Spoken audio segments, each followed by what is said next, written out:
Hello and welcome back to another edition of Press Pass on GNAT-TV. I'm Andrew McKeever, the news director here at GNAT-TV's News Project, and it's a pleasure to have you with us today. Also a pleasure to be joined here in the studio by two other journalists who are here to tell us a little bit about what's been going on around our area over the past month or so.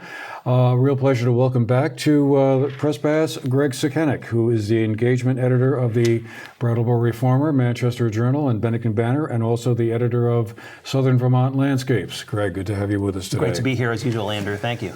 Also very pleased to welcome to the show for the first time Evan Lawrence, who is a contributing writer for the Hill Country Observer.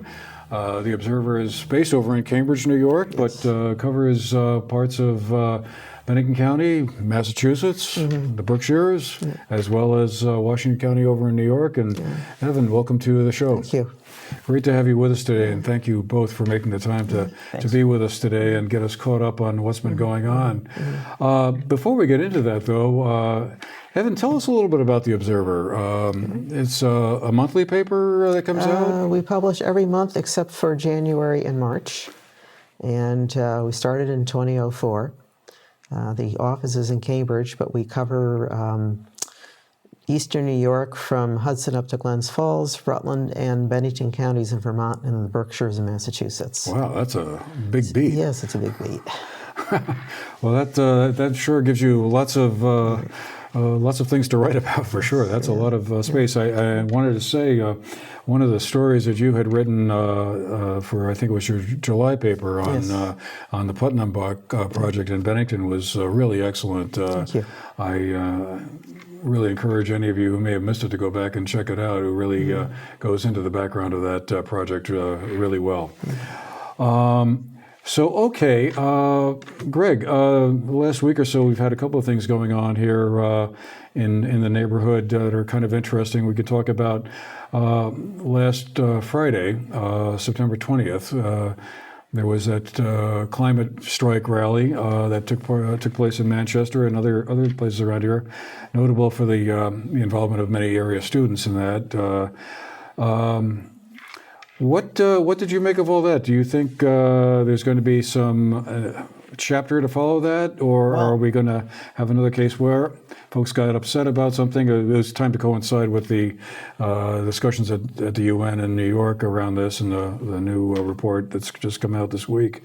But do you think, I guess I had the feeling as I was listening to it, wow, this is great, this is important, and I wonder what happens next. Well, that's always the question, isn't it? There's, people get concerned, they demonstrate, they speak out, and then, but the question is always, okay, well, what's the action that follows afterwards? I'm reminded of there was a climate rally last year at which Edward Cameron, Manchester resident and co-author of the Paris Climate Accords, spoke and talked about, if you're holding a sign, that's one thing, but it's like if you're not voting, if you're not active then all this is, and I'm paraphrasing here, he's far more eloquent than I am, that you really need, his message was that you really need to be active rather than just, showing up with a sign and expressing yourself and then business as usual. I think it'll be interesting to see if where the rubber meets the road, I think, is in Montpelier,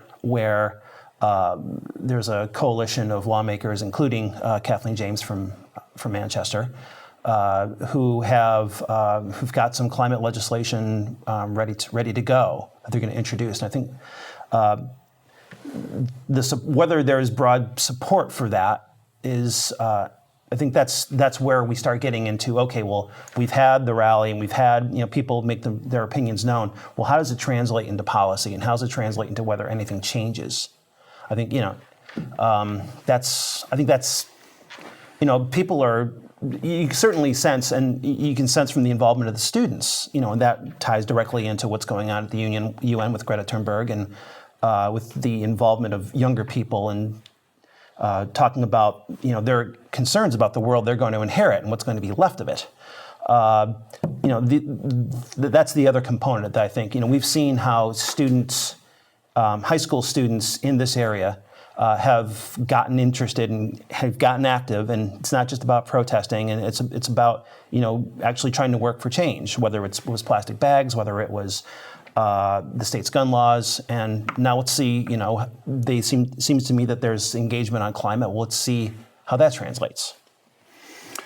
Now, Evan, what was the atmosphere like over in Washington County in New York, where your paper is based? Was the same kind of engagement or involvement going on?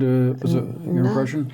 Not as far as I know. I wasn't aware of anything going on in my immediate area, and I believe there was a rally in Glens Falls. I'm not sure about Saratoga Springs, but on the whole, I think my area is much less environmentally active than Vermont is for a number of reasons, which is discouraging sometimes. Yeah. I mean, it's certainly going to be interesting to see going forward how this does translate into any kind of policy. I mean, you look at the very ambitious environmental goals that the state of Vermont has already had in place since, I think, 2012 or thereabouts, where by 2025 we're supposed to be getting a large percentage of our energy from renewable sources. And one of the things that prompted me to check in on that a little bit was that electric car demonstration down in Bennington about a week or so ago. Electric cars would seem to be certainly one of those things that would be important to have a much greater number of them. And if we are to meet environmental or emissions goals set for 2025, we would need to have about 30,000, I think it's 30,000 electric vehicles on the road. We have about 3,000 now across the entire state. So, well, the interesting thing about that electric car event, the Banner reported on that, and I did, read that coverage, and the amount of innovation that's happening pretty quickly in that sphere as automakers figure out what people want and as the technology progresses. Now here in Vermont and also in your area of New York, it's rural, so the kinds of public transit options that might be available and make sense for Bennington or for Glens Falls aren't available necessarily in more spread out areas like Washington County or Bennington County, and that's where electric vehicles make sense. Now the question is, how much incentive do you give people to get these on the road, and how much incentive do you get to build the infrastructure? I mean, the car didn't become a thing overnight. Everyone didn't have a car overnight. The infrastructure had to be built, and that meant gas stations as well as highways. So we've shown that we can, when we're interested in propping up an industry, we can do that. So the question is, is Vermont going to invest? And by invest, we mean your taxes. So. And also, can you persuade people to buy them? In my area, I think the most popular vehicle is a big pickup truck. The bigger, the better, which is inherently environmentally unfriendly, but that's what people want. Right. Yeah, and that whole bit about recharging stations and gas stations, I mean, seems like there's more than a small mountain to climb to get past that one, but it'd certainly be worth watching. And just to continue, the other thing, I guess, Greg, that kind of got us all paying attention this week was the Governor's Capital for the Day event that he brought the cabinet, or several members of the cabinet, not the entire cabinet. I found it interesting to note, down to Bennington County on Tuesday, the 24th. They came here and started off in Manchester and then fanned out across the rest of the county. 35 or so events, I think I counted all together on the list. They're covering a wide variety of subjects. You had a chance to sit in on a gubernatorial editorial board session. So tell us about that. What was on his mind? Well, I think we asked him first, to sort of talk a little bit about this initiative, about this Capital for a Day. This is the second time they're making their rounds. They're all 14 counties, Capital for a Day. They bring the entire cabinet. And I think, at first blush, you could think, well, okay, photo opportunities. But really what they're interested in doing is there's a sense that, even in a state where government is more accessible in its state capital than any other place in New England I can consider or think of, there's still sense that it doesn't work that way. The people don't go to Montpelier. They feel like Montpelier is inaccessible. And certainly here, not having an interstate connection to Montpelier, we're or less accessible. So, the idea is to fan out and actually go to voters and go to residents and see and businesses and taxpayers and see what their concerns are.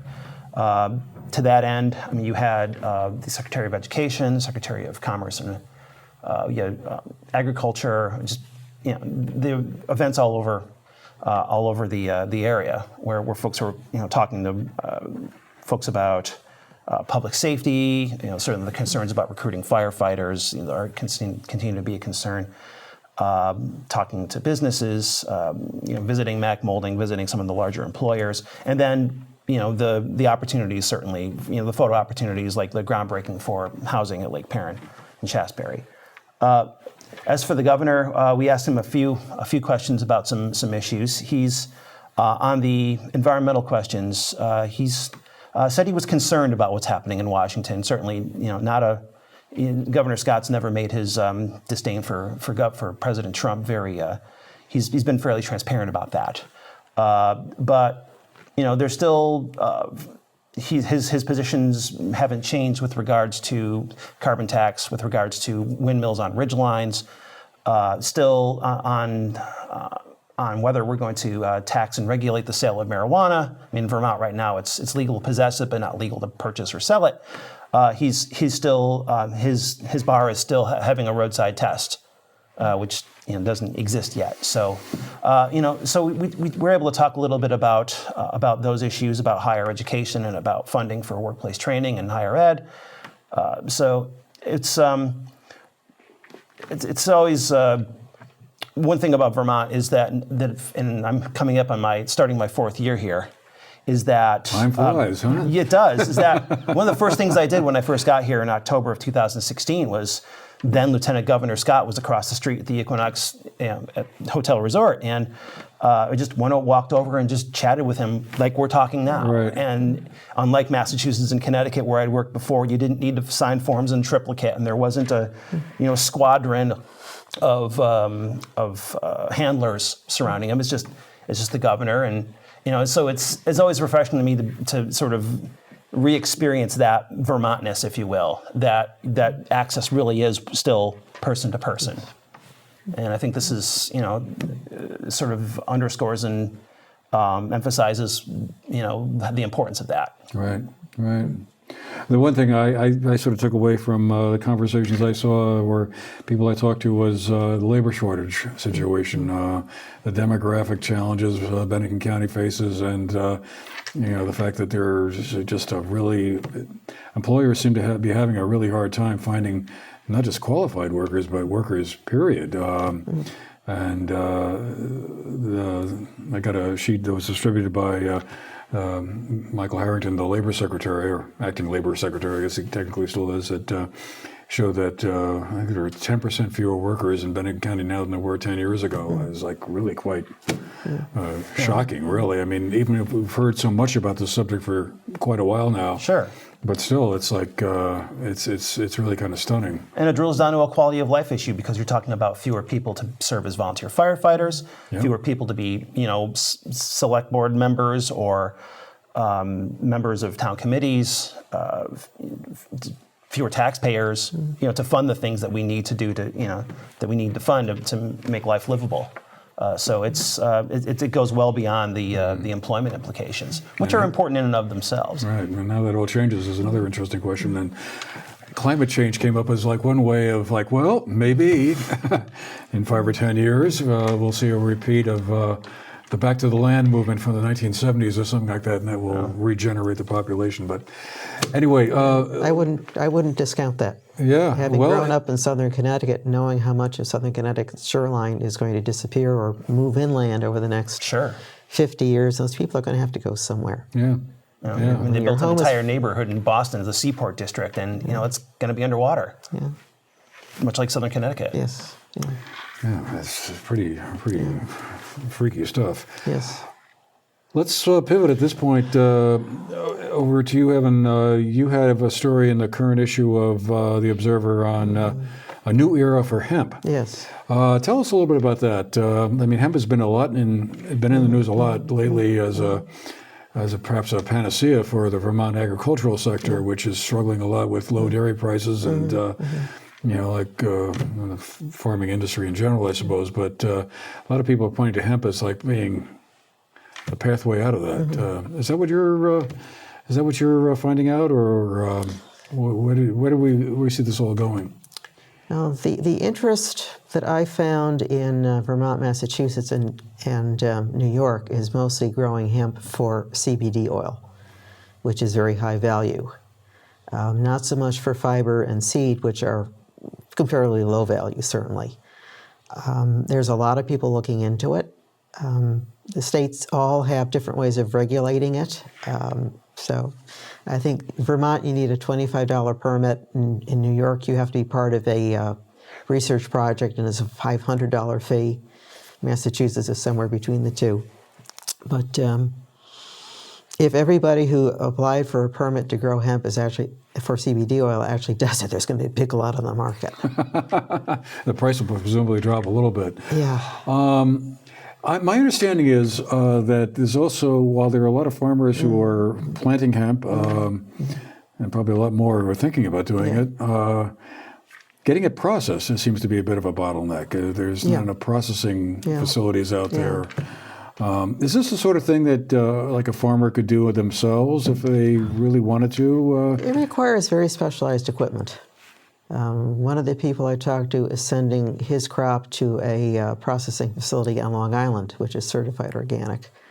And somebody in Berlin who has a fairly large acreage in hemp has a processing plant just across the state line from Bennington in North Hoosick. Okay. So there are places cropping up. We'll see how long they last and how good a job they do. Now, is the industry still sort of hamstrung because of its, even though biologically speaking, it's totally distinct from marijuana. It's, I guess, its cousin or whatever, but wholly different properties and everything. But of course, the marijuana industry has been hamstrung by the fact that the federal government still doesn't allow banks, for instance, to, if you open up a dispensary, it's a cash-only business. At least up today, anyhow. Is that also the case with hemp, or people making a distinction there that you could go into the hemp business and you could kind of operate it sort of like you would any other legitimate business?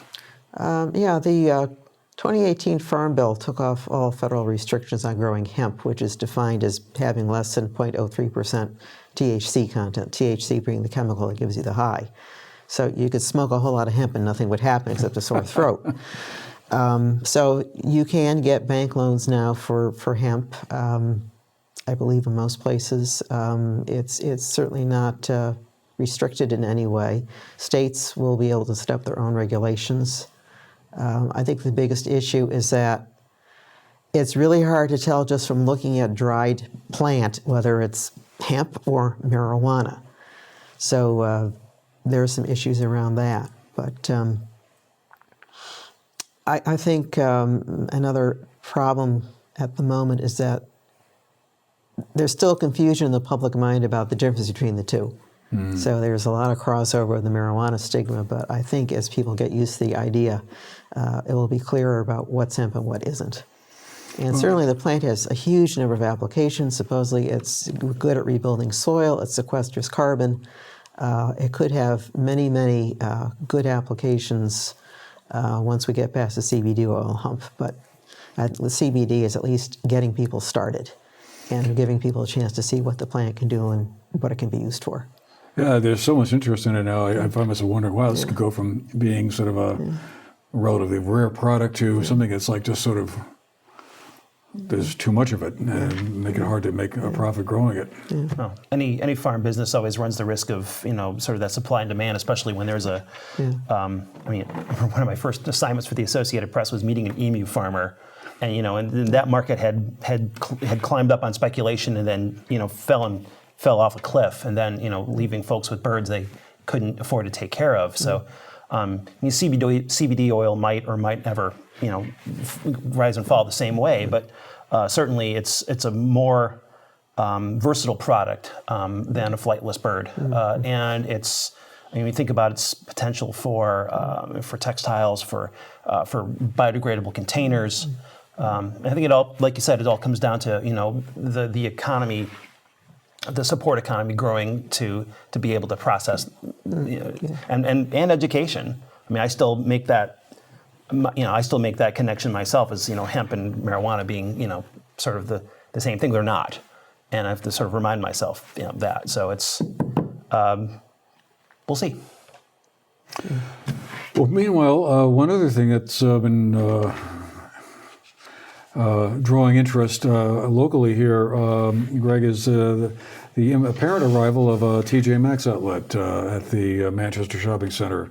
Viewers will, I'm sure, remember quite clearly that for quite a while we were anticipating an overhaul of that whole shopping center, a larger Price Chopper, or at least another supermarket of some sort there coming in. Plans kind of floundered, I guess would be one way. And what we're now going to have is some cosmetic touches applied to the center, and the arrival of a TJ Maxx store, which I guess has kind of created a little bit of a stir on social media locally. Some people are thinking that's great. Some people are thinking, oh my God. And the sign has also gotten some attention as well. Yeah. So there's a sign permit. That was our first official indication that this might be happening. And that's one of the things about covering government, is that when you have public documents, that's your window into what's happening. Sometimes when you can't, when folks don't want to tell you what's going on, at some point they have to get a sign permit. And so that's where we are right now with TJ Maxx. Well, I think the questions about whether it's the right fit for that spot are interesting, and they certainly did produce a lot of debate on online forums and the like. I think sort of the bigger question, and we had an editorial in the Journal last week discussing this subject, was how we went from a project where the developer spent years and a good deal of time and treasure on this, and we were told, it's close, and suddenly, well, no, it's not. Not only is it not close, it's not happening, and we're going to stick with this plaza the way it is. Which, there were reasons that they wanted to turn it around, and there were environmental reasons that the Act 250 requirements for it were as they were, to try to get the building away from the West Bank, from the West Branch, because the plaza is actually in the banks of the West Branch, which spills right into the Battenkill River, not more than a mile away. And all the environmental, so you'd get aesthetic and environmental improvements out of that. And now, we're not getting that, and that as just so happens that the legislature might be considering changes to Act 250, which is the state's far-reaching environmental permitting land use law. And there's a couple ways to look at it. You could sort of look at it and say, well, obviously there needs to be some sort of change, because the requirements of this were so onerous that we lost the potential for redevelopment. But you could also look at it and say, well, this shows us that this is still really important, because we need to encourage these kinds of improvements, so that we don't have a situation where we have a parking lot next to the West Branch. So it's there's bigger questions afoot than whether a off-price fashion retailer is the best fit for the shopping center.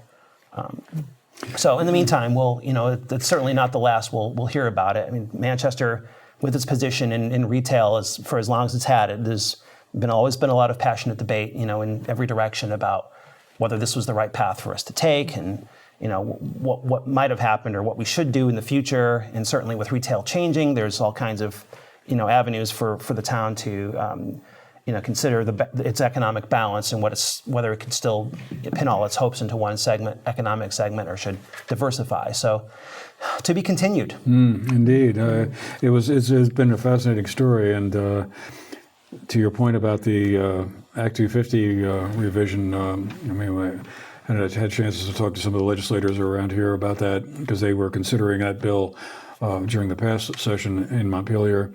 It foundered over a couple of issues. It's a really, really complex piece of legislation it's exceptionally complex that they were dealing with, and trying to strike that balance between making the bill as is written now perhaps less onerous and easier for developers to have more predictability, that they could propose something and would actually get built within a reasonable time frame, rather than being stuck under some court appeal for years is going to be an interesting thing to see. But it's definitely, I know, one of the ones that's high on the list for next year. And it's interesting. I don't see a lot of opposition to the, I don't see people saying we need to burn the whole thing down and start over. But I do see that word predictability. I think that, a sense that this doesn't be turned into a four corners offense where opponents can just run out the clock on a project because they don't like it, and even if it meets all the environmental requirements that are set by law. We have a few minutes left, and before we go, Evan, I just wanted to give you a chance here to talk a little bit about one event I guess is coming up in Cambridge around an opioid controversy. You were saying earlier this year, a couple months ago, there was a really large bust in Cambridge. Yes. Large quantity of, was it fentanyl? Or it was an heroin seized? opioid. I may have been heroin laced with fentanyl. I don't quite remember. I wasn't following at the time. But the mayor and a number of other people from the county and social service agencies are going to hold a forum on October 3rd in the village about the epidemic and what can be done about it. When you seize almost 3 kilograms of opioids in a village of 1,800 people, that's pretty frightening. And certainly it wasn't all going to go to Cambridge because Route 22 also goes to Granville and Fairhaven, farther south and north. But that's a lot. Yeah. And certainly we have not been untouched by the opioid epidemic. There have been groups in the area trying to do something about it. And the struggle continues.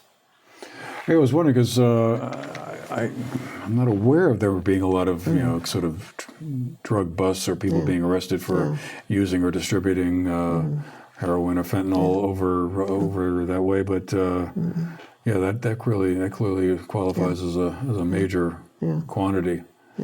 Interesting to see. Very disturbing stuff. And Cambridge is at a crossroads, too. 22 is a major north-south route, and then we have 313, 372 connecting Manchester and Saratoga Springs. Runs right through the village. Right. So it's just like Interstate 91 in Brattleboro and up and down the valley. Right. Or in Bennington and Rutland as well. Sort of crossroads communities where roads meet and all that sort of thing. Well, we'll have to hold the courthouse, I guess, until next time, perhaps. It'll still be there. The old Bennington County Courthouse in Manchester Village is going to be reviewed for perhaps new purposes, some kind of redo. I was interested in that because you were talking about the reuse of a courthouse in Salem, New York. Yes. So there's a story idea. Yeah. I mean, it's been there for a while. Sort of as it's a very, very important building in Manchester. It's a very important building in state history, and it's a nice looking building. So let's really see. hard to know what the highest and best use for that might be. Whether it's some sort of nonprofit kind of situation or a private developer could come in and, I guess, do whatever. That might be within the bounds of the zoning ordinances. Sure. But certainly another to be continued story. We'll have to revisit that the next time. We're just getting started on that one. All right. Well, thank you both. Evan Lawrence of the Hill Country Observer, Greg Sukiennik of the Banner of the Journal, The Reformer, and Southern Vermont Landscapes. And thank you as well for being with us today. Hope you found the show interesting, and we'll see you again the next time. Have a great day.